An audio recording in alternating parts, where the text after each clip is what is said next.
Joining us now to go over some of what happened today is political science professor Bill Muck with North Central College. Professor, thanks for being here. I'm curious, it feels like people are starting to tune out a little bit. You said your students really aren't even paying that close of attention to this. Well, it's been going on for a long period of time, and a lot of this information isn't particularly new, right? It's just the way that it's being packaged. So the Democrats are trying to pull all the pieces together and show the American public how all this explains the president's conduct. But it can be a bit much, and it's not surprising that people are going to tune it out.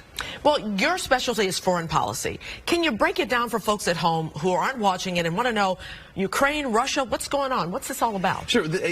What the Democrats are going to do is make it a simple narrative. Yeah. This is about the president using his power to put a pressure on another head of state, the president of Ukraine, to investigate his political rival. At the end of the day, that's what this is really about. And is that impeachable? And is that what was the intent of the president? Was he doing it for his own political interest?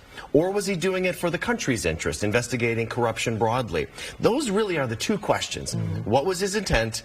And given that intent, is that an impeachable offense? But we had someone here yesterday who said it sounds very confusing, especially since he did the Nixon impeachment, wrote a book about that. He said this is more confusing than that. It is, and it's information overload. Yeah. And some of that is a strategy by the Trump administration. If they can make this complicated, if they can pull in different elements, it becomes overwhelming for individuals, and they start to tune it out. So that's the real challenge for the Democrats. Make this a simple narrative, keep everything where it's easy to understand, and then folks you may move the needle there. You're a foreign policy expert. What is your take on what happened over there? Is it unusual to see this kind of activity in foreign policy? Pretty extraordinary for the President of the United States to reach out and ask another head of state to intervene in our own elections. That's historic.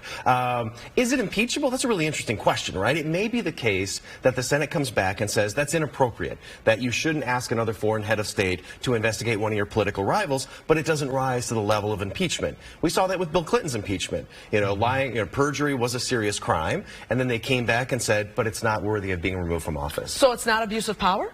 That's debatable, right? I think there are a lot of people who are arguing it is an abuse of power, that the way in which he used that power to pursue his own political interest, absolutely. Now, will there be enough Republicans in the Senate to support that? I don't think so. Yeah. Is this this big question a foregone conclusion?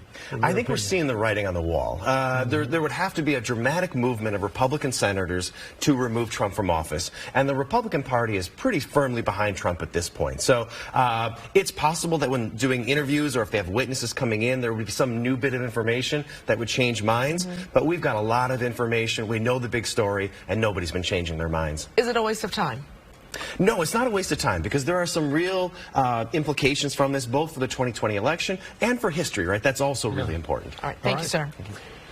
WGN will continue its live impeachment trial coverage tomorrow at noon. You can also stream the proceedings at WGNTV.com and get breaking updates through our free WGN News app. Professor Bill Muck from North Central College.